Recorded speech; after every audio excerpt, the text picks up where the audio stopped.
What's the most you ever lost on a coin toss? Sir? The most you ever lost on a coin toss?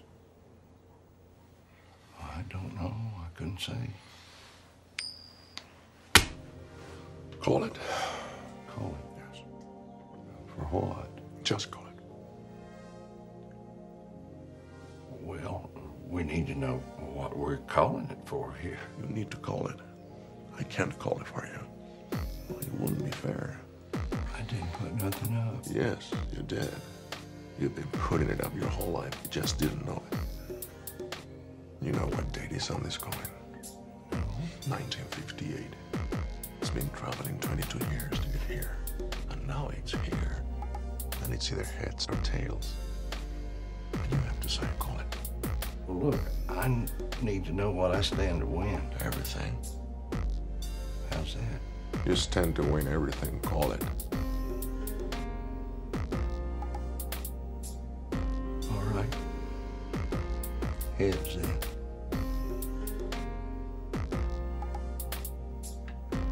Well done. Don't put it in your pocket, Son, Don't put it in your pocket. It's your lucky quarter. where do you want me to put it? Anywhere not in your pocket. Or it will be mixed in with the others and become just a coin. Which it is.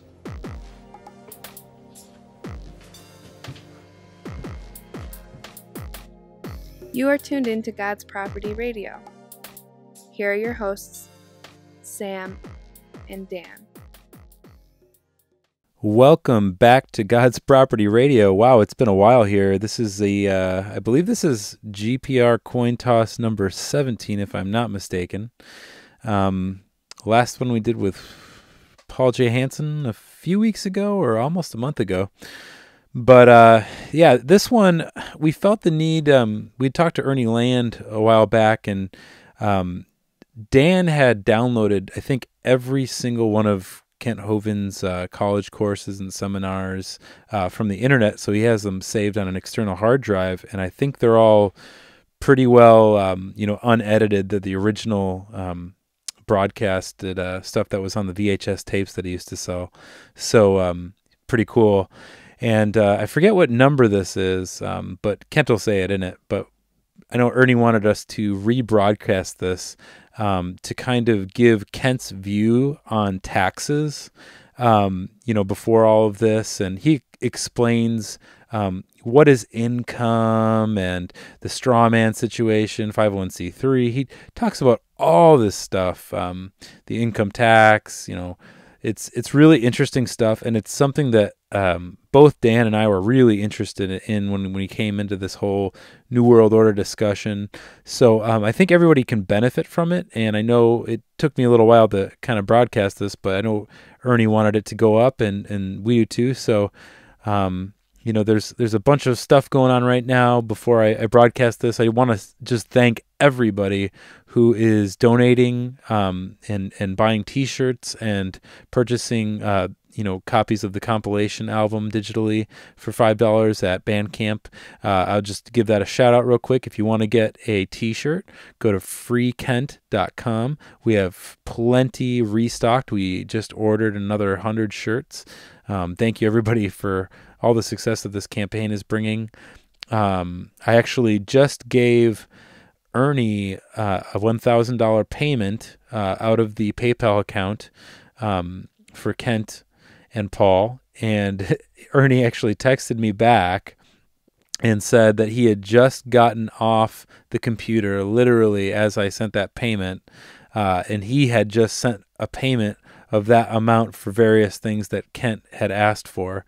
So it was literally just totally a God thing, just a replenishing of what they were, spending. So God bless all of you guys, because you guys helped make that happen. You guys are the ones who made that happen. And just thank you. And again, I'll give a shout out, freekent.com. That's where you can get those T-shirts. And you can go to God's Property Media.bandcamp.com, and you can download for $5 the whole 25 song compilation album, all Christian artists banding together for our brother in bonds. We demand Ho Vindication. All kinds of styles, you name it, everything under the sun. So go get yourself a copy and go get yourself a shirt. And for those of you who have and who will for the future, please email me if you have a t-shirt. Email me a picture of you wearing it to either godspropertyradio@gmail.com or godspropertymedia@gmail.com, one or the other. Please send a picture of yourself, because I'm working on a collage that I'm putting together for Dr. Kent Hovind of everybody that's supporting him all over the world. And there are a lot of you in a lot of different locations, and God bless you all. We'll get to a few other things on the outro here, but without further ado, here's Kent's view on taxes before going to prison. Here we go. Welcome to class number 6 of our series from Creation Science Evangelism, CSE Class 103. We're covering how the evolution theory has affected the rise of communism, socialism, Marxism, Nazism, all sorts of things, and it's going to take us a while to get through this whole session. We left off last week talking about Karl Marx, who wrote the 10 planks of the Communist Manifesto. We talked about plank number 1, abolish private property. You need to understand, everything Karl Marx did and thought after he got believing in evolution, well, everything seemed to be anti-God. Like, if God's for it, I'm against it. That seemed to be kind of his attitude. And everything he did in his 10 planks of the Communist Manifesto was against what Scripture teaches, unconstitutional, according to the American Constitution. Most of these things are. And so what we're going to cover tonight on income tax was going to be surprising to some, and others will say, yay, go get them, Brother Hovind. Some other Christians might say, oh, you shouldn't talk about that. Well, my philosophy is everybody should obey the law, including the government. Right? Real simple. I have not filed any income tax in 28 years. If there's a law requiring me to file something, I would like to see it. I have the entire Internal Revenue Code right here, thoroughly marked up, indexed. You're welcome to check out anything. I know the subject pretty well. I've been a long-time student of this topic, as my son would be glad to tell you. This is something I read a lot on, because I want very badly to be right with God. The Bible says, render to Caesar that which is Caesar's. I agree. It does not say render to Fred that which is Caesar's. Okay, if something belongs to Caesar, I'll give it to him. I'm not against that at all. So what we're going to cover tonight, just briefly, because I have read enormous amounts of information on this and could talk for years on it. However, I have other dragons to slay. I don't have time to fight this one too long, because to me there's other topics that are more important. Karl Marx invented what we call the graduated income tax. The more you make, the more they take. That's Karl Marx's idea. He knew what would happen. As people got richer, they would find loopholes and end up paying nothing. The poor people wouldn't make enough to pay anything, and the purpose of the income tax is to wipe out the middle class. The middle class ends up paying the burden of the income tax. The poor people pay very little. The rich people pay almost none. So his idea was a heavy progressive, that's a key word, income tax, which means the more you make, the more they take. On my website, drdino.com, under frequently asked questions, we have a question. It's about question number 40, but we add new numbers all the time, so it may not stay number 40, about how the IRS is tied into communism, socialism, and evolution, ultimately. See, God's method was very simple in Scripture. Each person paid a certain amount. Actually, in some cases, there were instances where they paid 10%. 10% went to support the Levites, the Christians of the day, and 10% went to support the government. Just flat tax. Everybody pays 10%. Okay? Karl Marx said, no, if you have a graduated income tax, then this will slowly discourage people from being honest. They'll figure out some way to lie, cheat, steal if they can, you know. And I sure don't want to be dishonest.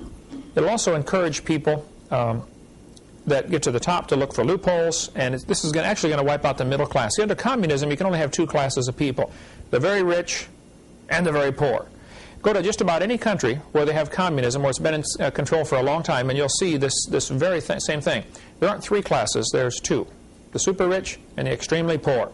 There are many good websites that can give you information on this topic. George Hansen, former representative from Idaho in Congress, He wrote this book to harass our people. He said, this is the purpose of the IRS, to harass our people. The purpose of the IRS is to gather information, not to gather money. None of the money goes to support the federal government. It goes to pay the debt, the interest on the national debt. We'll get into more of that in a minute on money. The best book I know on the topic, if you want to get into more, is Otto Skinner's book, The Biggest Tax Loophole of All. Very simply, he says, look, the code says clearly, if you are liable for a tax, you should pay it. Read your 1040 form very carefully this next time when you fill one out. It says, you must file a form for every tax for which you are liable. There's the key. Has Congress made you liable? Here are all the laws where Congress has said the following people are liable to pay. None of them apply to an individual earning money in most normal ways that people earn money. If you are manufacturing alcohol, tobacco, or firearms, you're supposed to pay. I can show you the code on that. If you have oil wells in a foreign country, then you're supposed to pay. Just if I said, Jeff, I will trade you my shirt for your shirt. That's not income for you. It's not income for me. We traded. If you say, Brother Hovind, I will trade you 40 hours of my time for $400, that's not income for either one of us either. Now, if the doctor has gone to school all these years and he thinks his time is worth $200 an hour, and he says, hey, I'll trade you 15 minutes of my time for $50 for an appointment, that's not income. That's a trade. And Congress has ruled on, and judges and courts have ruled on this many times. That's exactly correct, okay? Income is corporate profits. So what they've done, see, an individual earning money, just trading his time or labor for money is not income, and it's not taxable. So it's been real slick the way they've done this. They've given every person in the United States, at least, has a straw man that they have created for you, which is a corporation. Now, corporations are taxable. Real people would not be. And it's really slick how they've done this. We'll get into more of that in a minute. But if you want more on the website, on our website, drdino.com, there's about a 30-page letter, and we add to it all the time. You might want to get a hold of Joe Sweet's book, Good News, Bad News. Good news for Form 1040 filers, bad news for the IRS. It's voluntary. He goes through all the laws here. Irwin Schiff, a few things I would differ with Irwin Schiff, but he's written prolifically on the topic, how anyone can stop paying income tax, the Social Security swindle, how you can drop out, the biggest con, the federal government is fleecing you. Irwin Schiff has written lots and lots of books on the topic and is very knowledgeable. I think he's got a few things incorrect in what he's doing, but he's successful. Okay, it works. Peter Kershaw's book, In Caesar's Grip, is one of the most riveting books I've read in some time on how churches have gotten trapped by becoming 501c3 corporations. See, the church, Congress shall make no law, First Amendment, affecting the establishment of religion or prohibiting the free exercise thereof. I like to ask them sometimes, what part of no law don't you understand? It says no law. Now, if a county passes a law that says we want churches to be taxed or whatever, just because the county passes a law, the courts have been clear on this. 16 American jurisprudence, I can look up the code for you, I've got it on my desk, but it says very clearly, if a law is unconstitutional, the unconstitutionality of that law starts the moment the law is passed. You don't have to wait till it's proven to be unconstitutional. If it goes against the Constitution, it's not a law at all. And you're not under no obligation to obey it.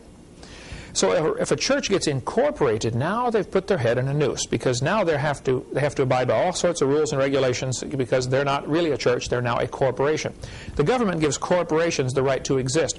And that's what has happened in the last 100 years. Many churches have become incorporated.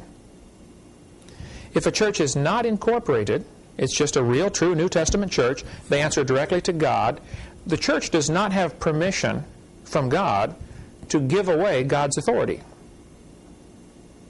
So since our ministry here, Creation Science Evangelism, is under the auspices of Faith Baptist Fellowship, an unincorporated church, I don't have God's permission to put God under some other sovereign. Okay? It's a sovereignty issue. If you got on board a Chinese ship out here in the harbor, you're under Chinese law. As soon as you cross over that railing of the ship and board the ship, you're under Chinese law, even if it's an American harbor. The church is sovereign because God is sovereign and we're doing God's work, so we're under His authority. As long as we're under His authority, we're fine. If a church, though, becomes incorporated, which 99% of them have done, here in Pensacola even, and all over the country, they are now no longer truly a church. You hear the preachers get up and say, the head of the church is Jesus Christ. Oh, yeah? Not yours, it's not. The head of your church is the federal government. They give rights to create corporations, and if, why do you ask permission from them to exist? Which is why a true church, we can go off on a lot of rabbit trails here, and I'm sure we'll get 1,000 phone calls. A true church should not get building permits. They should build better than the code. Obviously, you want to be safe. We're not trying to get out of anything or trying to save any money, but you simply cannot ask permission from a county to do something that belongs to God's church. Now, people argue about that. Now, our country was started 225 years ago by people who had the attitude of, King George simply is not the authority. I mean, churches split over should we be loyal to King George or should we, do what's right. And good people split over these issues. And I've read lots on the topic, and I certainly don't want to, I want very badly to be right with God. I don't want to disobey Scripture. I don't know of any Scripture I'm disobeying. I don't know of any law I'm disobeying on this topic. But I have not filed any income tax in 28 years. I don't keep any records. I'm not required to. There's no law requiring me to. If I did keep records, and if I did give that to the government and fill out a form, 1040 form, under penalty of perjury, I hereby declare the following information is correct, that form becomes their evidence to prosecute me. Well, first place, the 14th Amendment outlawed slavery. Does the IRS pay you to keep records for them? Well, no. Now, why does that sound like slavery to me? You're doing their work for them and they're not paying you? Fifth Amendment says you don't have to offer evidence to incriminate yourself. Okay. Well, how do they know how much money you made? You told them when you filled out that form. They're going to audit 1 out of 3,000 returns, generally. Mine's not in the pile. My chances of being audited are 0 out of 1,000, or 3,000, or 10,000. They just won't do it. If they come to your door, there's all sorts of things you can do there, which is, again, a long story. I'm not the least bit afraid of the subject. I've read thoroughly on it. I'll go with anybody to the IRS and say, here, arrest me if I'm doing something wrong. Show me the law. I'm not breaking any laws. I'm trying very hard to obey God. But I also don't want to waste a lot of time on this topic. So I'm going to take 10 minutes, explain my position, and then leave. I'm sure we're going to get 1,000 phone calls. We've already got them. We have a 30-page letter on my website, or we'll send it to you in writing, a typed-out version if you don't have access to the Internet. And then in that letter are lists of, probably 20 people who can help you with the details, should you decide to, retain your rights as a true American citizen. We'll get into more on who's an American citizen later. What I want to cover in this class, though, is Karl Marx invented this. Reagan, in one of his speeches, mentioned that Karl Marx was the founder of our income tax system in America. Interesting confession. Keeping in mind that Karl Marx was a strong believer in evolution and wanted to do anything he could to go against this book. See, according to this book, ownership of private property is extremely important. You can't really have freedom unless you own your own property. If you're renting or if you don't own the property, you really can't have the type of freedom that God envisioned for His people, which is why He had the system of laws. But let's go on here now. So check our website if you want more information on that, or if you want to read some of my books, you're welcome to give me a call. I can tell you where to get them. You want to mention the book Hush Money? The book Hush Money is the shortened version of this book. This is an extremely thorough book dealing with churches and how they should not be incorporated and what to do if you are and how the problems that come in. And I really, really enjoyed it. Peter Kershaw lives in Branson, Missouri. He also has 2 chapters out of this book, which he's put in a little booklet form called Hush Money, which we sell. We sell both of them on our website or in our ministry there. So it's just a short version of this bigger story. Okay. Item number 3 in Karl Marx's Communist Manifesto was abolish the rights of inheritance. Item number 4 was confiscation of property rights. Item number 5 was a central bank. Now, you need to understand the history a little bit here. Back in 1800s, banking was a big problem. The Bible says very clearly that the love of money is the root of all evil. There have always been people who wanted to control the entire money supply And with that, they know they can really control the country. The central bank was created in America in 1913. This book here, The Creature from Jekyll Island, is an awesome book if you really want to get into what happened. Jekyll Island is a resort island off the coast of Georgia. A bunch of super rich gazillionaires had a secret meeting there back in 1910, 11, 12, 13, somewhere in there. And they came up with a way to control the money of America. They said, what we want is a system of banks. The banks will issue the currency. And by us issuing the money, we can control and create inflation. We can create depressions whenever we want. But we don't want the people to know what's going on. So we have to give it a name that will make it sound like it is part of the government. So they give it a name called Federal Reserve. There's nothing federal about it, okay? It's not part of the federal government. The Federal Reserve is a private banking cartel of super rich guys who control the currency of America. It's really strange. The United States government prints these bills, costs them about 3 cents a piece to print one. They give them to the Federal Reserve. The Federal Reserve rents it back to the United States for $20 plus interest. Congress has the authority, according to the Constitution, to coin money. And the word coin is very important. You coin, you stamp gold and silver into coins. And it was clearly spelled out how many ounces, or grams of gold would be considered $1, et cetera, et cetera. And as long as we were on the gold or silver standard, there were very few problems as far as runaway inflation and stuff like that. What's happened now that we have paper, they've taken away our gold and given us paper. The next step will be to take away the paper and give you electronic signal, which costs them nothing. That'll be a plastic card, debit or credit card, and the next step beyond that is a little chip which goes in your hand. Right now, you go to the store, they run your groceries over the scanner, you hand them your paper, and they take it. Right? The day will come very soon when they're going to say, I'm sorry, we don't take paper, we only take credit card, electronic money. And then it won't be far on the heels of that it'll be, I'm sorry, if you don't have a chip, we just can't sell you anything. We're not equipped to take. The cash register will be gone at the store. Probably the clerk will be gone. Checkout lady. Just like the commercial they've had on TV a bunch of times. The guy's walking through the store stuffing things in his coat, How many seen that? The guy's got the big trench coat on. As he's walking through, he's putting all kinds of things in his pockets. As he heads toward the door, the security guard is walking to meet him. And as he's just about to go out the door, the security guard grabs his arm and says, excuse me, sir, you forgot your receipt. Have you seen that commercial? Oh, it's incredible. That's where we're headed. A cashless society. And it's going to sound, wow, this is great. Look, I don't have to carry my wallet. You can't have checks, stolen or no credit cards. And it's going to sound great, but you're going to lose every bit of privacy. The Federal Reserve was created in 1913 here in America. The Bible says, love of money, root of all evil. So whoever controls the money has the power. And this goes right back to the evolution philosophy. Karl Marx knew if communism was to succeed, you have to have a central bank. The Bible says, the rich ruleth over the poor, and the borrower is servant to the lender. Now you probably all think you have some money, but you don't. You have a debt note. This is a $20 debt note. This is not money. This is a symbol that we are in debt to the bankers, $20. This is a reminder. This is the note to remind us that it's due. And we owe them, I don't know, some people argue about how much it really is. Estimates range up to $17 trillion.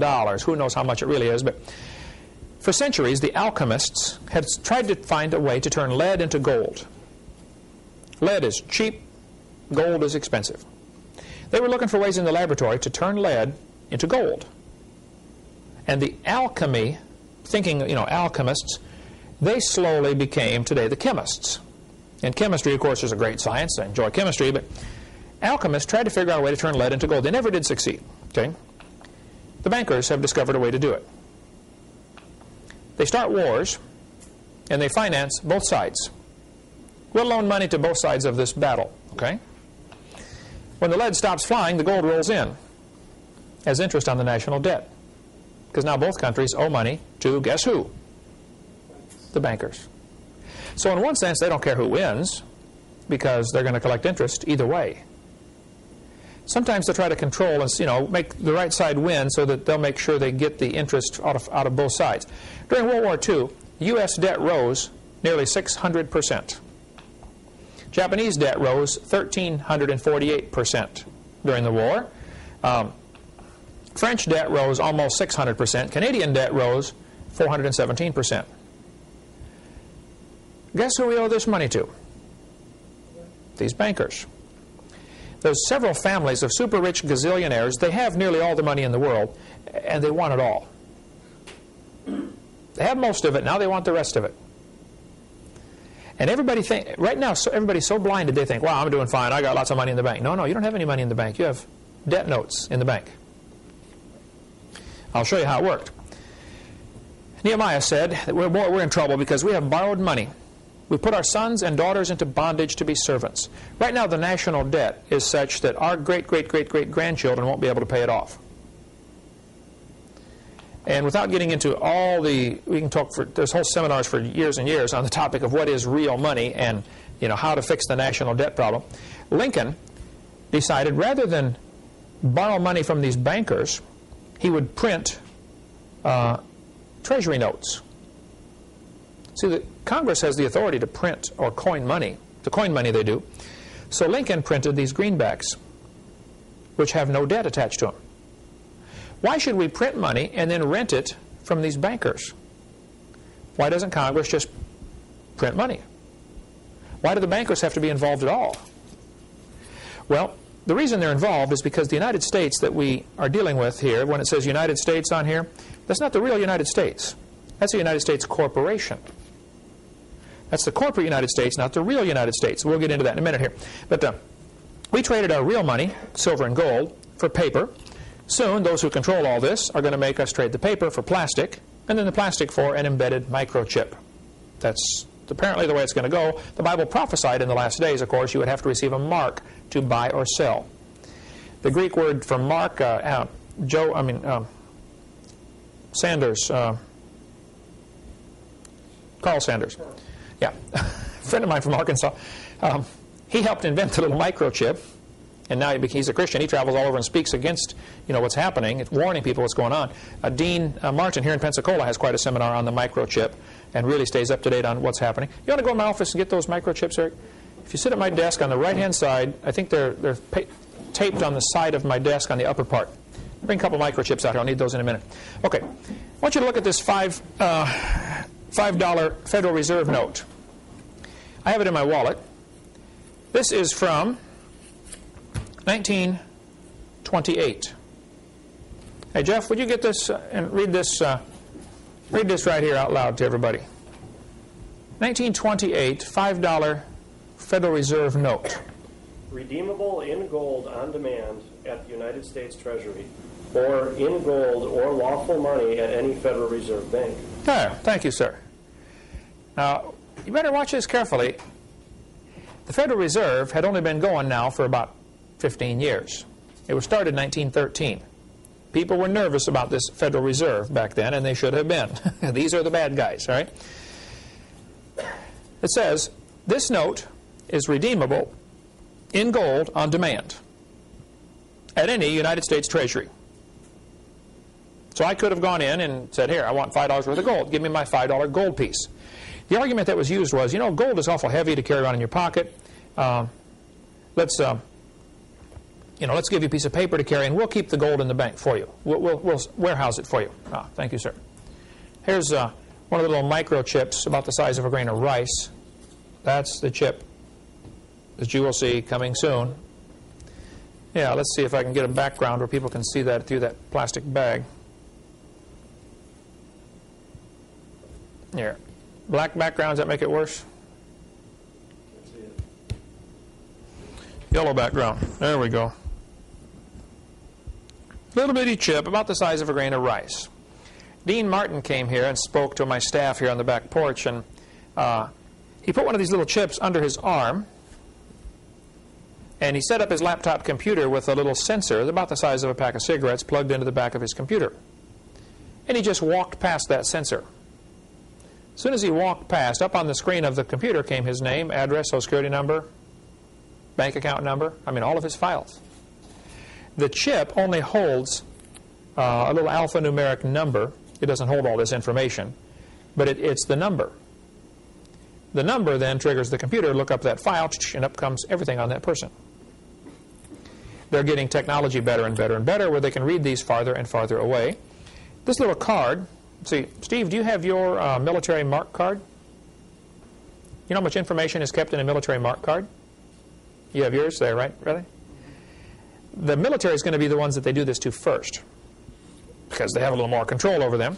The next step, though, is make it for all the civilians. This is just a blank plastic card. I wrote Dean Martin's phone number on there, but this is actually a smart card.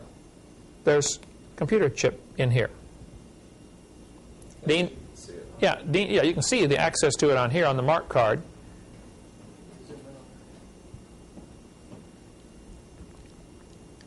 Unreal, the technology that's going on in these things. They can store enormous amounts of information in here. And you guys that are in the military, mark my words, no pun intended, the next step is you no longer have one of these cards. I don't know how long it's going to last. Probably not very long, another year or a few more years. And they'll say, if you join the military, you have to get a little chip under your skin, in your hand or your forehead, so that we can find you in case you're shot down. You know, there'll be some excuse, I'm sure, to make it worth doing, but that's what will happen. There's actually a computer card here, a computer circuit in this little card. You can call Dean Martin in Pensacola, 850-455-5011, if you want more information on the chip, because he speaks on that. But back to money. What is money? Well, this says I can redeem this in gold. Redeem means trade it in, buy back. I can redeem it for gold at any United States Treasury or in gold or lawful money. Well, you mean this is not lawful money? I have to trade it in for lawful money? Isn't that what they're telling me? They're saying, hey, you can trade this in for lawful money anytime you want. Then in 1933, they called the gold in. March 6, 1933, Roosevelt declared to Congress that Congress of Governors that a national state of emergency existed. Who remembers what's going on in 1933 in America? Depression. The Depression was purposely caused in 1929, October 29. They purposely crashed the economy because they controlled the money through the Federal Reserve System. The Depression was deliberately engineered. Then, when people had suffered for a few years, they said, boy, have we got a deal for you. We've got the solution to your problems. Everybody come down and get a little number called a Social Security number. That's when it was introduced, during the Depression. Otherwise, people would have never got taken a number. By the way, Social Security is also voluntary. Okay? And I'll get 1,000 calls for that. Just read my website, please. It explains it all on there. He declared to the governors, he said, fellas, we have a state of emergency. The economy is falling apart. And he knew full well that it had been caused deliberately and could be stopped at any time. All they got to do is loosen up the money supply, let more money out. If they want to cause a depression, you tighten up the money supply. There's just not enough available out there. Everybody says, boy, I'd like to buy a house, but you know, I just don't have any money. Pretty soon all the hardware stores, well, nobody's buying stuff anymore. Lumber companies, well, nobody's buying our lumber, and it just trickles down very quickly and crashes the economy. So Roosevelt said, we have an emergency. I need special powers. I would like you governors to go back to your people and tell them that I need to have the authority to issue executive orders to fight war. See, during wartime, the Constitution is suspended, and the President can issue an executive order. How many have heard of executive orders before? Been quite a few of those flying out of the White House the last 10 years, haven't there? So they said, yep, we'll go back and recommend to the people that you can be given emergency powers only as long as the emergency exists. So they declared a state of emergency in the mid-1930s, gave the President the power to issue executive orders in order to fight the enemy, which was the economy, which was a paper tiger. They had created it themselves, okay, created this enemy. Roosevelt said, now this is only to last during the state of emergency. Well, guess what? That was mid-1930s. It has never been lifted. We are still under state of emergency right now. What, 70 years later? So in 1933, March 9th, Congress voted to give the President of the United States and to the Secretary of the Treasury the emergency powers sanction to wage war through executive orders. The 1917 Trading with the Enemy Act was amended to include citizens. In other words, you can be a citizen of the United States and still be an enemy of the United States if you own gold. Anybody that owns gold is considered an enemy of the United States because, after all, the economy is hurting and the government needs the gold. Turn your gold in. We'll give you paper for it. And, you know, you keep this paper. We'll keep your gold. And if you don't, you're an enemy. You can be arrested.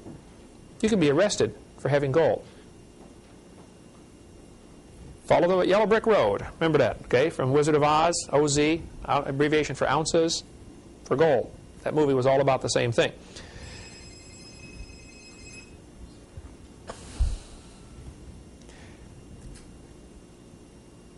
So they declared the people enemies of the state if they owned gold. Now, here we have a Federal Reserve note from 1934. Let's see, Jeff, would you like to read what that says to us here? 1934 Federal Reserve note. Read that good and loud so we can get on the microphone here.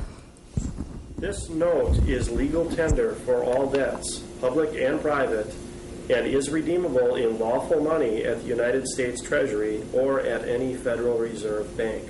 There we go. Thank you, sir. Notice it no longer says I can trade it in for gold. Did you catch that? 1928, you could trade it in for gold or lawful money.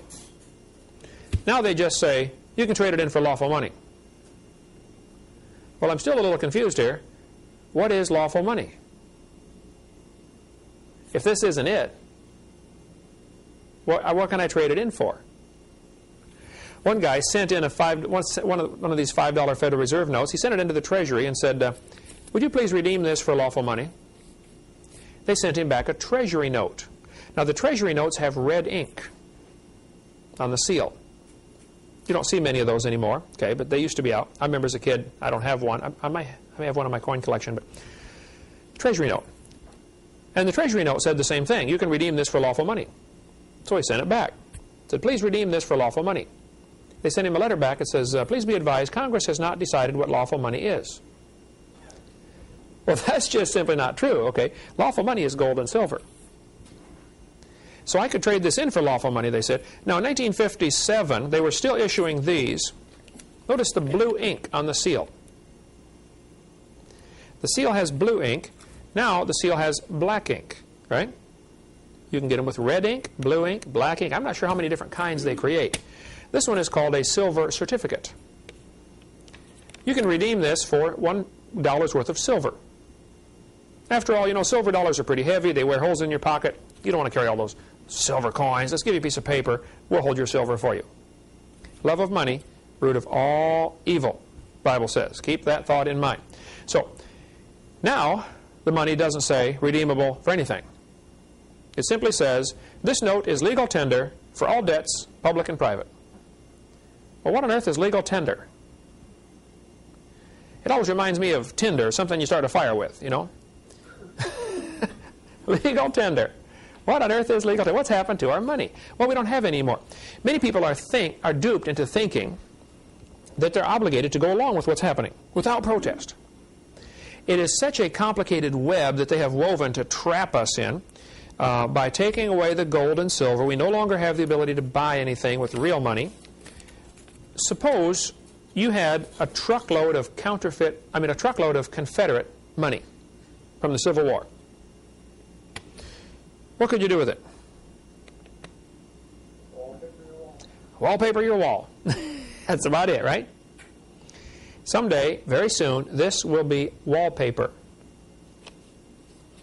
You can't eat it. You can't wear it. You can't build a house out of it. Well, take a bunch of them, you could, I suppose. Absolutely useless piece of paper with some ink on it.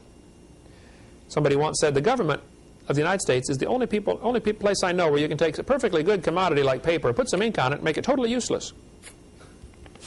Totally worthless. What good is that going to be? Well, again, we can go off on long rabbit trails there, but let me just give you the skinny version of what's going on. We, the people, created the government. Kent E. Hovind, John Doe, etc. These are real people. We create government. Now, government is an artificial, non-living, fictitious, called a person. Okay, but I'll use the word person in quotes here. Government is an artificial, non-living, fictitious person. And person in quotes here. We created government. People say, what is government anyway? Well, it's a consensus of what we the people want. The government owns, controls, regulates, taxes, assigns numbers to, fines, etc. Whatever it creates. See, if you create something, you own it.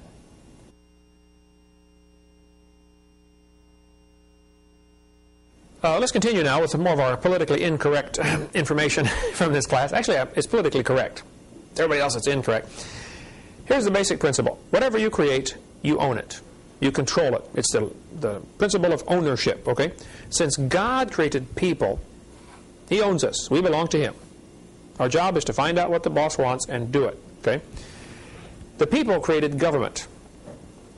So they're supposed to be public servants. How many have ever heard that expression before? Public servants, right? And they swear to uphold the Constitution and all that kind of stuff. Well, the government doesn't like the idea of being servant. They would like to be master. So they've got a really slick way that this has happened. And most of the folks even involved in government don't even know what's happened. A few do, okay? And enough do to know what's going on. But they decided to create artificial people. Turn to page 26 in this little booklet, which is Citizens Rule Book. These are $1 a piece from our ministry. This is the whole Constitution to the United States and the Declaration of Independence, and a very fascinating section on jury nullification.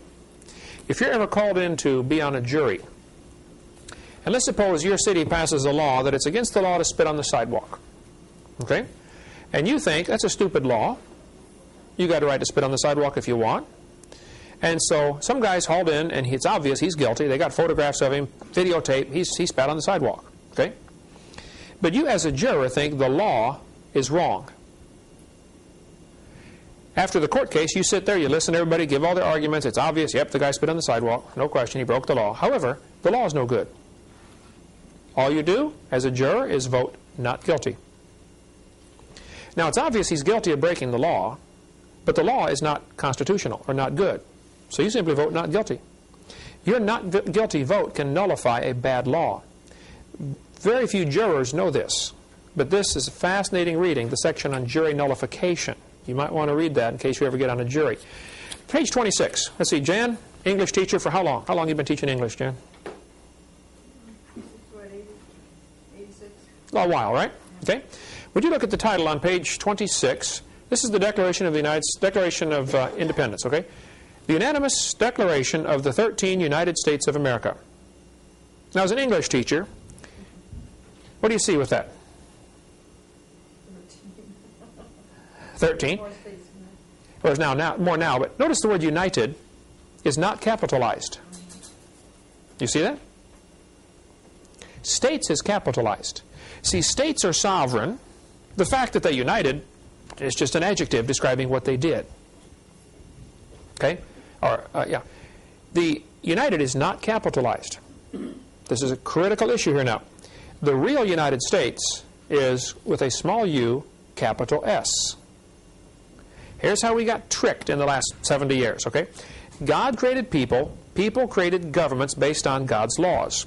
America was founded on the laws that came from God, okay? These states then, the 13 states, got together and created a government called the United States of America. And they gave that government authority over a small section called Washington, D.C., the District of Columbia, 10 miles by 10 miles in Maryland, Virginia. The Virginia side, during the Civil War, went with the South. So we lost half of the ground that the capital was supposed to be on. And I think it was Robert E. Lee's home was right there. And so during the war, they took thousands and thousands of Yankee soldiers that were killed and buried them in Robert E. Lee's front yard. Turned it into a graveyard. The cemetery is still there today. What's the name of it? Arlington Cemetery. Robert E. Lee's front yard. Just so he wouldn't want to live there anymore. You know, thousands of Yankee soldiers in his front yard.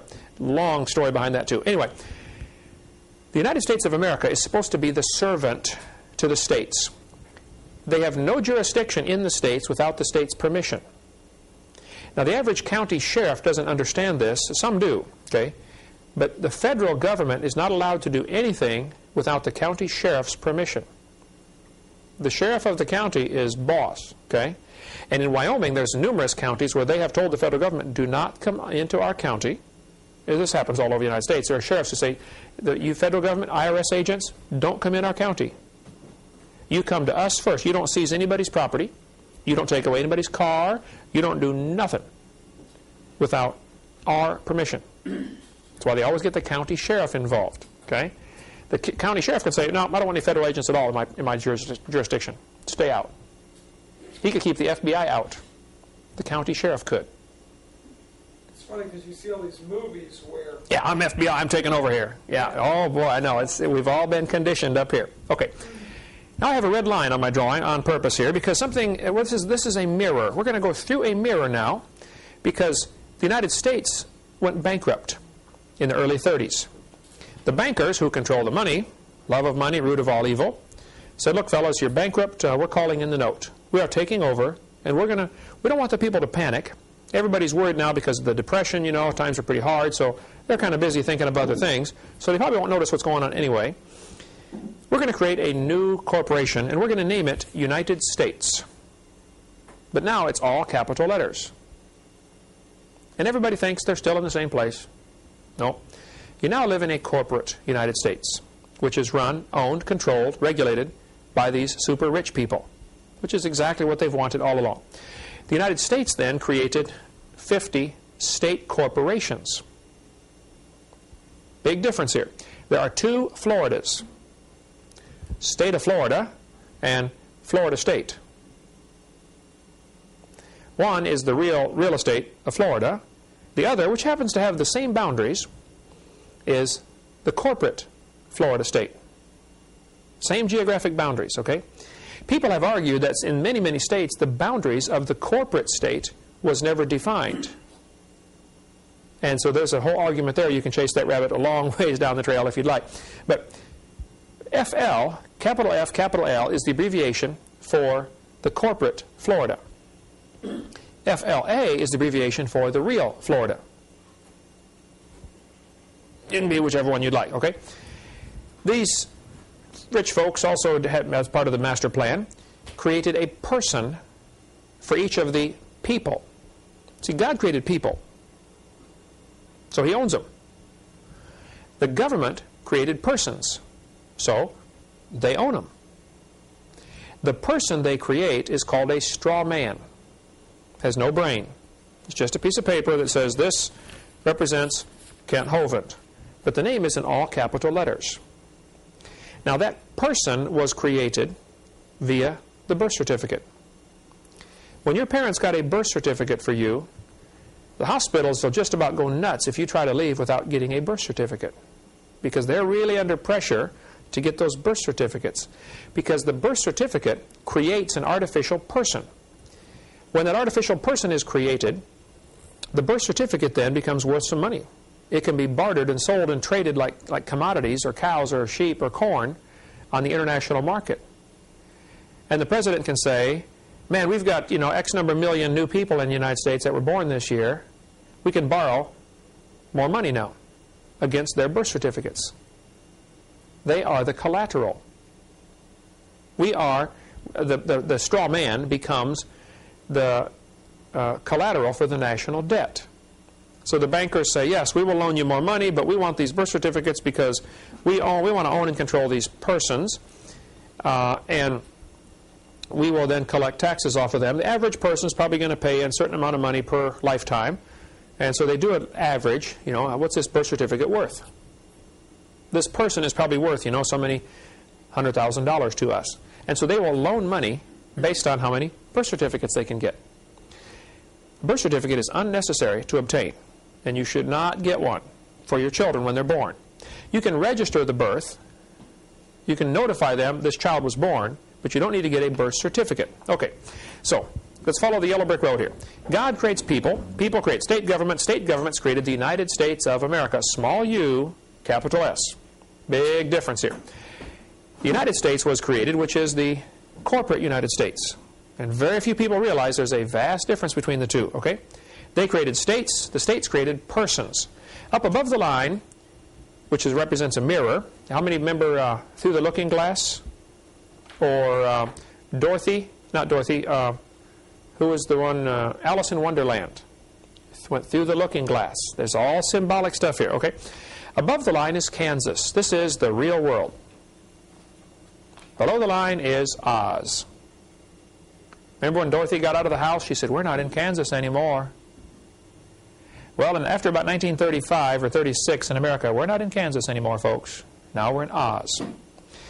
Now, in Oz, Dorothy met several interesting people. First place, she had, in the book, she had silver slippers. In the movie, she had ruby slippers, okay? She followed the yellow brick road, representing gold. Just the name of the city, Oz, is gold. Ounces, O-Z, okay? They spelled it out for us, gold. In this, there were some people she dealt with. There was a straw man. No brain. That represents the artificial person created by you, by the government for you, with your name on it, but the name's in all capital letters. Very important. Another fellow in there is called the Tin Man. The Tin Man in the movie represents commerce. He wants one thing. Remember, the first words out of his mouth were what? Oil. He's standing there rusting. I need oil, oil, you know. What doesn't he have? Tin Man doesn't have a heart. And commerce is ruthless. This is the way it is. You don't make it, tough. Okay? Heartless. The lion, apparently, a cowardly lion, represents England, that knew what was going on and didn't have the courage to do anything about it.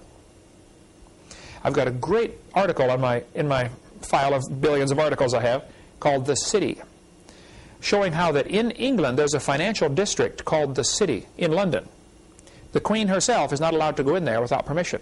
This is the people that own the city, is the bankers, and they really run the world from the city. Nobody goes in there.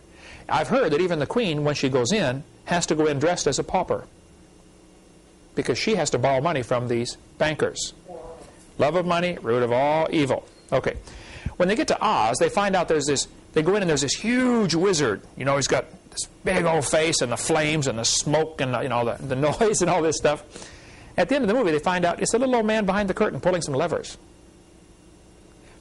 Everybody's scared stiff of the Wizard of Oz. They find out it's all phony. There's so many illustrations you could make here. Satan does the same thing to the world. Everybody thinks, wow, look how powerful and how big Satan is. Well, he's a puny little man behind the curtain pulling some levers. And in the book of Ezekiel, it says, the people are, in Isaiah or Ezekiel, people are going to say at the end, is this the man that made the nations to tremble? This is Satan? Oh, come on. You got to be kidding. Is Ezekiel 28? Ezekiel 28, yeah. Is this the man that made the nations to tremble? They're going to look narrowly upon him and say, you got to be kidding. This is him. It's a little old man behind the curtain. Okay. So the straw man is called your corporate soul. Since the government created a corporate soul, they own it. Now, you have tied yourself to that straw man numerous ways. You've been using his Social Security number. You've been using his birth certificate to get things done. You've been using his driver's license. See, the straw man is owned by the government, so he's supposed to do all those things. They said, we want Kent Hovind, the straw man, to get a driver's license, to get a birth certificate, to get a marriage license, to get, blah, blah, blah, blah, blah. Well, this leaves you with four choices. Since they created a business in your name, you can, number one, do what they say, which moves you from right under God down to way at the bottom under the government. You are now a slave, because that's where the straw man is. Okay, he's way at the bottom of the totem pole. You can do what they say, which is what 90%, 95% of the people do. They don't know any better. They don't realize they're tied to this straw man because they've been using his name. Number two, you can cut the string and say, that's not me. I'm not that person that you say. Many people do that very successfully. You got to be careful, though, because they don't like the sheep getting out of the pasture because they intend to shear them once in a while. And so they're pretty bad about this. I'll show you that in a minute, what one guy did in Canada. Choice number three, you can look for loopholes between the government and their straw man, and there are tons of loopholes. That's kind of what Irwin Schiff does in his take on, looking for loopholes, and there's lots of them, legitimate loopholes, okay? Choice number 4 is just redeem that straw man. Send a notice to the government saying, look, you've been doing business in my name. I'm laying claim to that account, that straw man account. I'm redeeming it. I'm claiming it for me. And then you give them notice. If I don't hear from you within 20 days with a good reason of why I shouldn't do this, I'm going to assume you have no reason, and by their silence they admit. Federal Rules of Civil Procedure, rule number 4, I believe it is. If you make a statement to the government and they don't rebut it, it stands as true.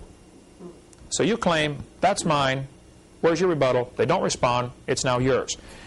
And that's called redeeming the straw man, which I have done, and anybody can do. We end up signing contracts that make us slaves of the government. Who gives the authority to get married? Where does the right to marry come from? God. God. Why do we ask the state's permission then to do that? Suppose I decided, suppose I could trick all of you into getting my permission to drive on the highway. If you came and you said, Brother Hovind, can I drive on the highway? I'd say, well, yeah, I want to make sure you're safe, so I want you to take a little test first. I want to see if you can drive well. And then if you'll give me $50, I'll issue you a driver's license so that you can drive on the highway. And you go through the rest of your life thinking, wow, Brother Hovind gave me permission. See, I got permission right here to drive on the highway. You don't need my permission to drive on the highway.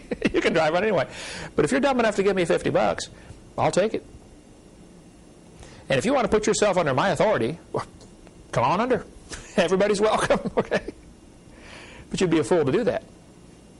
Since God gives the right to get married, if you go to the state and ask for their permission to get married, to get a marriage license, do you have your marriage covenant? Yeah, grab that for me, would you please? If you get a marriage license, you have now asked the state for permission to do something that God already told you you can do. And you have now put yourself down with that straw man. Interesting thing happens. Once you get attached to this straw man, you become under all those rules and regulations, and you carry the burden of everything above you. You don't have to get a marriage license. If you do get a marriage license, that is a contract between you and the wife or husband and the state. The fine print of the contract gives them permission to take your kids away if they don't like the way you're raising them. One friend of mine had a girl in his church. She was 12 years old, I believe, and Mom spanked her one night for doing something, And she got all huffy and got mad at Mom, Next day she goes to school. She's still mad at Mom. And one of her friends says, hey, you want to get your mom in trouble? Call the welfare department. That'll fix them. Claim you were abused, child abuse. Well, the idiot 12-year-old did. Called welfare department, claimed child abuse. They came out and really hassled that family. And once you get the welfare department on your case, you can't hardly get them off. Okay? The girl felt sorry for what's happening. She wrote a letter, said, look, I'm sorry, I lied, it wasn't true, I'm sorry. Didn't matter. Welfare's on your case, boy, you're done. They want to come inspect your house every week, and et cetera, So they asked the pastor, they said, Pastor, what do we do? And he said, well, do you have a marriage license? They said, well, yeah. He said, there's your problem right there. That license gives them the authority to come in your house and take away your kids if they don't like the way you're raising them. They said, well, how do we get out of this? He said, well, you signed a contract. Now, you probably didn't know that the contract was by fraud, and so you can redeem this, you can get out of this mess by simply filling out a little paper, just write out a little sentence that says, I hereby revoke, renege, rescind, annul, disallow, all these legal terms, my signature on my marriage license. Go down to the courthouse and have it file stamped, cost you $5 or $6, and it'll go into your file as you have, at this date, annulled, disallowed your signature on your marriage license. Now, that doesn't mean you're not married anymore, but it means they no longer now have authority. So when this family did that, welfare department left them alone. Have no authority anymore. If a Mexican police officer showed up at my door, said, Mr. Hovind, we've got a law in Mexico that says you can't do whatever, and we saw you driving across Pensacola and you broke one of our laws. Yeah? What's your point, sir? Well, come with me, you're under arrest. No, sir, I'm sorry. You have no authority here. You're a Mexican police officer. Your authority stops at the border. You have no authority here. That was the big deal during moonshine days. They would run for the county line to get away from the revenuers because he only had authority in a certain area. It all goes back to who has authority, who's in charge anyway. So a driver's license, a marriage license, a Social Security card are three of the primary contracts we have made. Now, if you want to get out of those contracts, simple to do. Okay, Pastor Mooneyhan, who was the pastor of the church that our ministry is under, has called a freedom package. Yeah, that's his phone number right there. It's like $50 for the freedom package. If you want to get it, it's 352-498-0384. And he can give you this freedom package of what forms to fill out and get you out of all these contracts you've gotten yourself into that you did not realize you got yourself into. So that might be something you would want to consider. And he can help you with all the details. I don't have time to mess with it. All right? I'm not afraid of the subject. I just don't have time to mess with it. Okay. Bruce, a friend of mine up in Canada. This is a letter he wrote. It's on my website. Jeff, at the last couple pages of that article you have there, that's the article off my website, but is this letter, okay? Bruce in Canada decided, you know, God gave me the authority to drive. Why do I need the Canadian government's permission?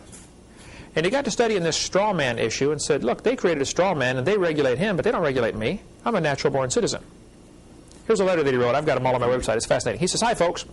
I went to court this morning, driven by a good friend, Don Scully. I really didn't know what to expect and had determined not to argue for my rights. But if need be, to simply state from Scripture why I could not any longer accept and acknowledge a fictitious driver's license in the name of a fictitious legal person, the straw man. Number two, be surety for the debts of others, contrary to Proverbs, by having auto insurance policy. Because you are now surety for somebody else's debts. That's the way he felt about it. Number three, anyway, bottom line is he gave up his driver's license, his license plates, and his insurance. Sent them to the government. Said, I'm sorry, I got these by fraud. I didn't realize this is for an artificial person. It's not for me. Sure enough, he got stopped. Given tickets, no driver's license, no license plates, etc. Here's the letter. Let's go on here. To be honest with you, I went to court with very little faith and anticipated that the judge would not listen to what I had to say and would probably levy the fines. The minimum fine for the insurance charge was $5,000. So I expected I'd probably have to go to jail, as I simply don't have money like that. When my name was called, I stood outside the gate, refused to enter into the jurisdiction of the court, and stated to the judge that I was the natural person, Williford Bruce Woodford. Let me back up here and show you this. He stayed outside the gate. Go to any courtroom and you'll see they've got the judge and the jury and the two tables for the lawyers and a little gate, a little rail. Why do they have that little railing in there? That represents the edge of a ship. When you cross over that railing, you have entered the judge's martial military law, maritime law. So if you don't go inside that gate, they have no jurisdiction over you. So he stayed outside the gate, very wise. He stood up. He said, Judge, I'm a natural person, Wilford Bruce Woodford. And that it was my understanding that all the three defendants in the case before him, failure to surrender a driver's license, driving without a valid permit, and driving without insurance, were legal persons with which I have nothing to do. At that point, the judge motioned with his finger for me to step forward so I can hear you better. Yeah, right. He wants to get him inside that gate. I simply ignored him and reiterated that I was a natural person to whom the offense notices had been delivered, but that I was not the legal persons named as defendants. That being the case, I asked the judge if there was any further need of my presence in the courtroom. He said, wait a minute, let me consider what has been said. He was silent for some time and fingered through the papers before him. Then he spoke about this legal person I had referred to. He read the three charges and asked me if I was not the one who was alleged to have committed these offenses. Again, I replied that I was a natural person and that the Dictionary of Canadian law clearly distinguishes between natural persons and legal persons.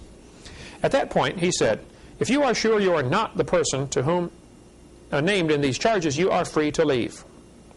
But, he continued, I have two options before me. If you are the person named, your driver's license will be suspended. To which I responded, sir, I have no driver's license. Number two, I can order the police officer who laid these charges to arrest the person against whom these charges were laid. If you are not that person, you have nothing to fear. You are free to go. And so I left. Since then, they've had him back into court twice, and he laughs about it now because he goes in there and he knows they have nothing they can do to him. He just shows up just to see what's going to happen. All of his letters back and forth between the judges are on my website and at the end of that article, if you want to get that. Okay, that's Bruce Woodford. Anyway, he has taken the approach of, look, that ain't me. That's a straw man. That doesn't apply to me. Okay. If the term United States is written out with both capital letters, that is referring to the federal entity defined by Article 1, Section 8 of the Constitution. This is Washington, D.C. So, if somebody says, are you a citizen of the United States? And you sign yes under penalty of perjury, you're claiming you live in Washington, D.C. Now, Washington, D.C. is not one of the 50 states. They are under a very different set of rules and regulations. They could pass any rules they wanted in Washington, D.C. So if you're claiming you live in Washington, D.C. under penalty of perjury, well, then they're going to assume the law applies to you. If a Mexican police officer showed up at my door and said, Mr. Hovind, are you a Mexican citizen? Or he put a paper in front of me and says, sign this to swear you're a Mexican citizen and you will abide by the Mexican laws. Well, if I'm dumb enough to sign that paper, yes, under penalty of perjury, okay, I just put myself under Mexican law. And if you sign a paper under penalty of perjury that, yes, I'm a citizen of capital U, capital S, you just put yourself in Washington, D.C. I don't live in Washington, D.C. I don't even like to go to the place, okay? I sure don't want to live there. And I definitely don't want to be a citizen of it, okay? If it is small u, capital S, now that's one of the 50 states. I fly all over the world. I've been to 26 countries doing my seminars on creation, and more coming. Invariably, I get on the airplane, I'm flying over to the country, and they say, you got to fill out this paper to get in, you know. And invariably on that paper it says, are you a citizen of the United States? And it's capital U, capital S. So I simply take out my pen, cross out the capital U, write in the small u, and I add the words of America. Small u, United States of America. And sign it, yes, I'm a citizen of that, sure. The average guy looking at these forms, he doesn't catch what I did, I'm sure. But I don't want to claim to be a citizen of Washington, D.C. For one thing, I'm not. And if I did, I'd be under all sorts of rules that I don't want to be under. I got enough rules to obey, okay? I got enough rules right here to obey that I'm not doing all of those. I sure don't want to be under their laws. So United States citizens are actually citizens of the District of Columbia, if it's capital U, capital S. Now, if it's all capital letters, this is referring to the Philippines. See, they've tricked us by using certain words. Suppose I wrote out a document, and I said, at the very beginning, I said, in this document, the word up means down. I could do that, couldn't I? Then I can write a big, long story, and every time I say the word up, it really means down, right? At the beginning of the IRS code, it says, United States means District of Columbia. And then all the rest of this stuff is for them. It's not for me. Unless I claim to live there. Oh, now it applies to me. So they're going to trap you. Somehow, they're going to try to trap you into being part of Washington, D.C., because that's what this applies to. If you want to live in Washington, D.C., or be subject to their laws, enjoy yourself. I don't want to be subject to those laws. If it's just United States, that's talking about the District of Columbia. It can be written several different ways. Capital U, capital S, or all capital letters means the same thing. It's District of Columbia. So the rich men, and the Bible talks a lot about woe go to ye rich men, weep and howl for the miseries that shall come upon you. You know, the love of money, root of all evil. The Bible talks a lot about that. Okay? They trick people into getting a Social Security number in order to get benefits from the government. They created a crisis. This is the technique they've used for centuries. Create a crisis so that you can accomplish some particular goal. Remember, Nero wanted to get rid of the Christians. So, set the city on fire. Burned Rome down and blamed it on the Christians. Hitler wanted gun control. Yeah. Hitler wanted gun control, so he blew up the Reichstag, the federal building of the German government. Blew it up. Said, wow, look, terrorist attack. We need more gun control.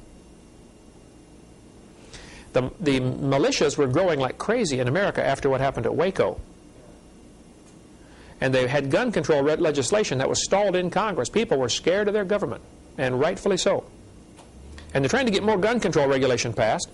And so the federal government blew up Oklahoma City Mirror Building to blame it on the militia. If you watch my video number 5, we've got a whole bunch of footage on there from the news footage. Right after, have you seen that, haven't you, Eric? Right after the bombing, for the next few hours, the cameramen are swarming all over the place, and they say, we can't go in the building yet. They just brought out bomb number 3. Oh, folks, they just discovered another bomb, unexploded. That news footage, I've got it all, okay? Telling about the bombs they were bringing out of the building that had not exploded. Now, who got blamed for that? Timothy McVeigh with a truck bomb in the street. First place, anybody knows anything about explosives will tell you there's no way a truck bomb is going to shear the pillars off. You might blow the walls out, blow the walls out or break all the windows, but you don't cut the pillars off. The people who blow up buildings for a living, have a hard time. They've got to very carefully engineer, put the explosive right on the pillar. They drill a bunch of holes in the pillar, put the explosives in just the right place, to cut that thing off. After the building was blown up, it wasn't very long. The rest of the building was demolished. You don't ever destroy evidence at a crime scene. All of this rubble is hauled off to a dump, and an armed guard is posted on the dump. Well, why do you need a guard at dump, sir? They're afraid somebody might dig up that garbage and find out the pillars were sheared off by C4 plastic explosives, and that the federal government actually blew up that building for numerous reasons. It sure did get the gun control through Congress. I mean, it passed right away. All you need is a crisis to make an excuse to do some illegal activity. So the Depression was created intentionally, create the crisis, so that people will accept what you're trying to give them, a number. That's what happened. Here's a Social Security card that my wife got when she was a child. I've changed the numbers on here, okay? Notice what it says at the bottom. For Social Security and tax purposes, not for identification. Interesting. Did you know you were not allowed to use your Social Security card for identification purposes? Well, what do they always ask for now for identification purposes? Social Security number. It said not for identification. Here's the new card. Oh no, it doesn't say that anymore. The new card does not say that. But on the back of this new card, there's a number. Again, I changed the numbers on here, okay? The C123456666. This is the bank account number in Washington, D.C., where the straw man's money is kept. That's the account number.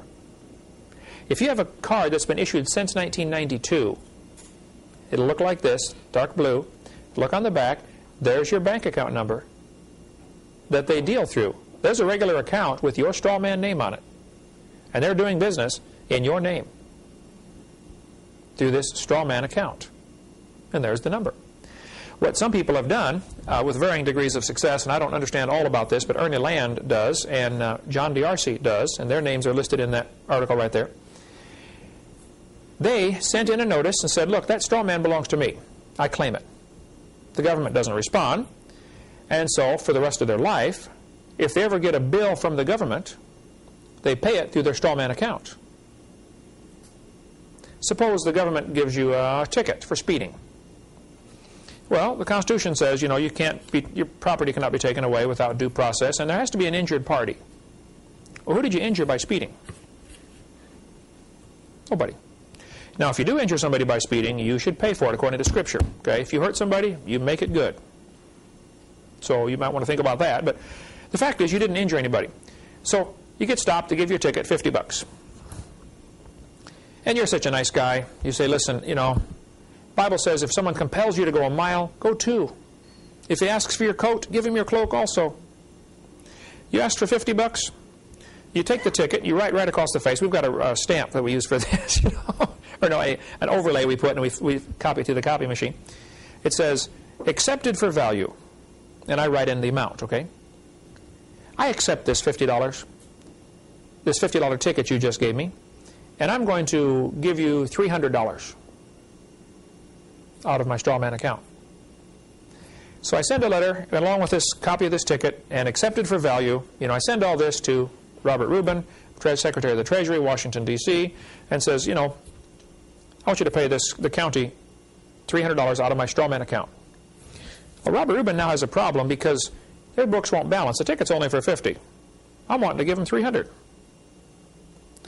What about this extra $250? How does he balance the books? Well, he takes it out of the local sheriff's operating fund to balance the books. You owe us $250 now. So it cost them $250 to give me that ticket. IRS sends you a bill, $1,000. You owe us $1,000. Oh, listen, I don't want to fight anybody. Look, you want my cloak? Here, I'll give you my coat. I'll give you everything. I'll give you $5,000 out of this straw man account, which has, it starts off with $1.6 million when you're born. That's what they put in it, okay, to do business out of this account. And I don't know a lot more about it than that, okay? So you'd want to get with John D'Arcy or with Ernie Land on my website to get more information on that. But that's the account number, and it works. Tennessee, Governor of Tennessee, I believe, or someone, sent letters to a bunch of the police officers, said, would you please stop giving tickets to these patriots because we can't afford this. It's costing us a fortune to give out these tickets. What about the account number for the older cards? I don't know. I don't know where that is or was. You can get a new card, though. Yeah, walk in and get a new card. Anybody can. They'll give it to you. Okay? New ones don't say that. Okay? The account number for your debt account is on the back. People say you have to have a Social Security number. No, you don't. I do everything without a Social Security number. Go to the post office, pick up this form to get drafted. Selective service, you know. Look what it says in yellow. Block 3. If you have a Social Security number Social Security account number, it is mandatory that you include this information. If you don't have one, leave this block blank. Well, no. What does that tell me? I don't have to have one? Wouldn't you assume that's what it's saying? Certainly. Do you have to sign up for selective service? I don't know if you have to sign up for selective service or not. You can if you want to. But that's a good question. Probably Ernie would know that, or John D'Arcy would know that. You know, those guys are up on all. That's a little out of my field of expertise, but I like studying about it. It's fascinating, you know. But they're much more knowledgeable on the topic than I am. Taco Bell was sued because they refused to hire a kid because he would not divulge his Social Security number. He said, that's private information. It's none of your business what my Social Security number is. According to the law, you are only required to give your Social Security number if you are applying for Social Security benefits. Nobody else is allowed to demand that from you. Now, if a bank won't open a bank account, the Amish don't even have Social Security numbers. They have bank accounts. They do everything just like we do. They just simply say it's against my religious convictions. Oh, okay. Open the account. You can sue a bank for discriminating against you if they refuse to open it. It has to be a non-interest bearing checking account, okay? Because the banks are tied in with the Federal Reserve. It all works together. If you want to put your money in their bank and earn interest on it, well, then you better play by their game. But as long as you're not earning interest, you just want them to hold your money for you because you don't want to keep it under the mattress. You're afraid somebody might break into the house, okay? Or for convenience, you're willing to pay them 10 cents a piece or 20 cents a piece every time you write a check. It's much more convenient to write checks than to carry cash around. Perfectly fine. But if they demand a number of you before they do that, you can sue them. Now, most people don't know this, and most people don't want to go through the hassle, and so they just go get a number. But it is totally voluntary. If you want to get out of a Social Security card, get out of a Social Security contract, check my website. It's now question number 40, but the number changes all the time. FAQ on my website. That's that paper you have there in front of you. It tells a little bit about Social Security. So the Federal Reserve, if you want to know more about the Federal Reserve and what happened, this is an excellent book to read. Bill Still. Do we have this book in our... It's $15 or something. There's his phone number. I believe he's in Oklahoma. If you really want to get a clear picture of what the Federal Reserve is, it's not federal, any more than Federal Express is federal. Okay, it's a private bunch of bankers that control our currency, and our Congress and Senate and President is scared stiff of the Federal Reserve. They run the show. Okay? This is We have to be scared of the Federal Reserve. We have to be careful because you're dealing with a beast, the Federal Reserve. I don't think you need to be scared. If you have redeemed the straw man, You have nothing to worry about. well, yeah, that really helps because now you have laid claim. Remember the movie The Matrix? Yeah. You want the red pill or the blue pill? Some people are better off just taking the blue pill and go back to bed. If you want the red pill and you really want to understand what's going on, you probably, I'll show you the matrix. You might want to study some of these books to comprehend what's going on, because we have been trapped, okay? Just absolutely duped. You can't even pay bills anymore. You can't discharge a debt because you're giving them Federal Reserve notes. You're not paying cash for it. You're paying a note. So no debts have been paid unless you bought it with silver or gold since 1935 or 6, whenever they did that. Khrushchev used to brag that he got all of his secrets from Rockefeller. Rockefeller started the CIA, which is from Russia you got the KGB, same thing, right? CIA is the American KGB. Rockefeller started that.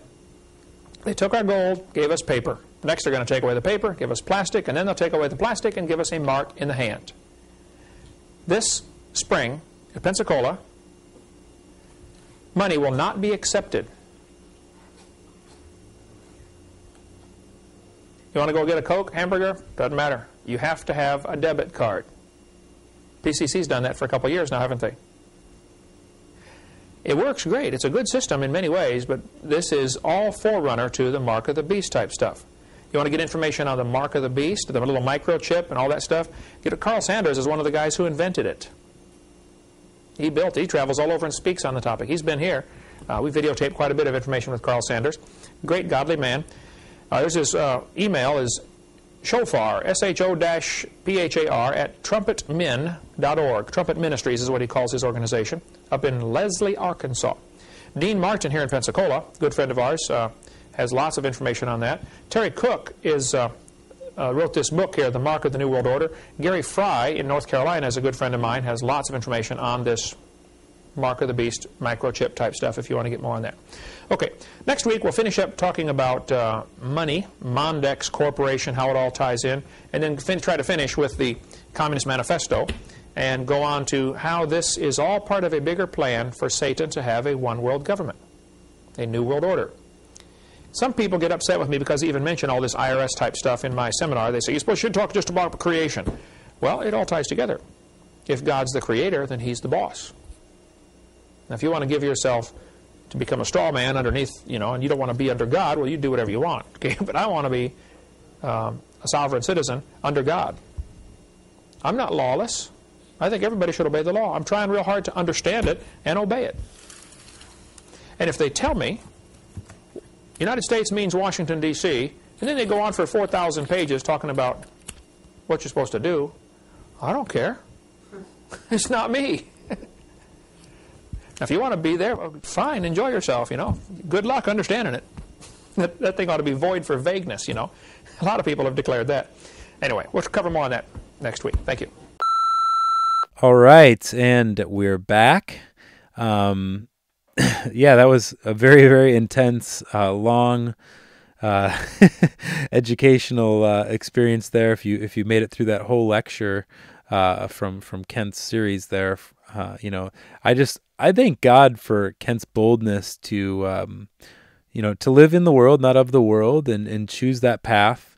And not everybody agrees with that. I personally myself don't have the guts to do what he did, but I strongly think he did the right thing. And I wish I did have the guts to do what he did, live the way that he lived, on donations only. And I commend him, and I commend Paul Hansen, as I've said before in previous podcasts. And so the whole vindication campaign is really taken off. I feel like it's just getting started. I'm going to be releasing a digital single very soon, probably in about a month, of Magistrates, which is track 2 on the We Demand Ho Vindication album. It's going to have some exclusive remixes by various producers and DJs on it. And I'm actually going to play on this outro here an artist who remixed Magistrates. He goes by the moniker Bloodbot. So this is going to be the Bloodbot remix of Magistrates that I will be playing here in the outro. If anybody, on that note, if anybody wants to do a remix of any song that's on any future releases for God's Property Media or my song, let me know. I would love to have you be a part of this movement that is being created right now.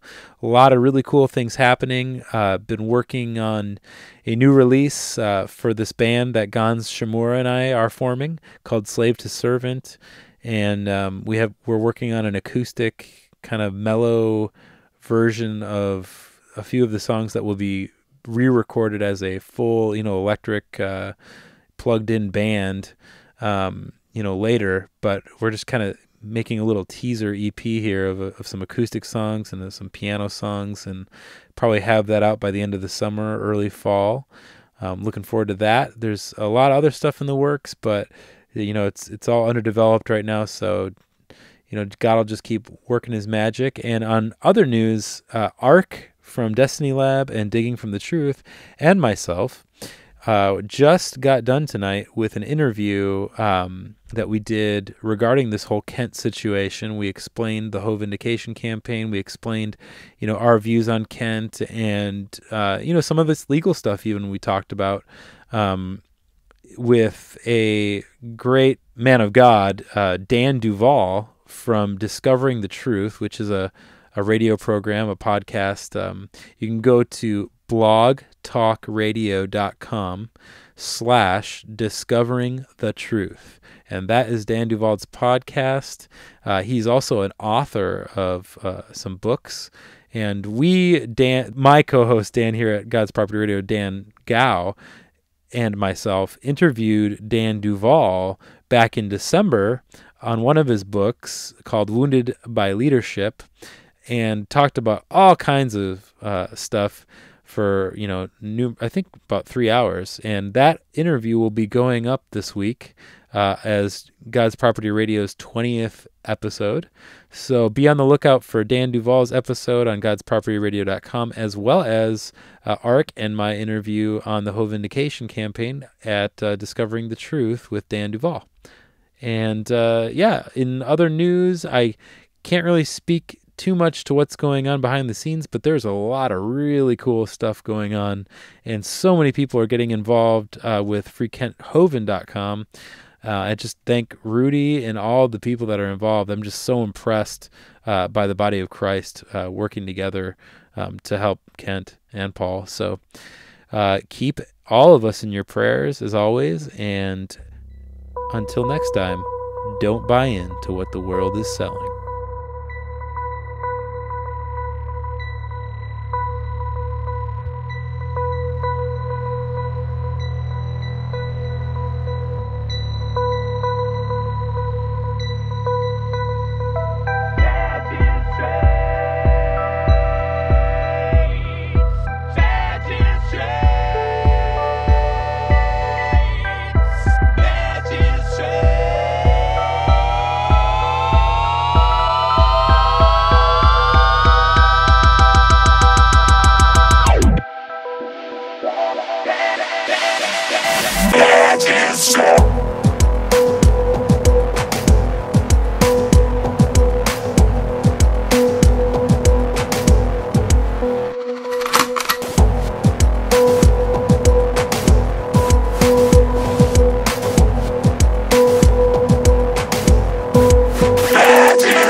Now let's forget about this battle over words, semantics, even though we're sleeping on our bodies without casket, and ignore the Pharisees and the teachers of the law, while they be hating on Jesus, searching high and low for flaws, coming up empty-handed like bandits in jail, still trying to kill off the only one who paid off your bail. You surrender under bail of Babylon or Caesar. If you want to fight a Satan, you'll do it at his leisure. Ain't nothing new under the sun, not a one, because what's been will be again, and what's been done will be done. Speaking of done, it seems a seal in our faith. In fact, the body of Christ sold out their voice for a break on taxes that we never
The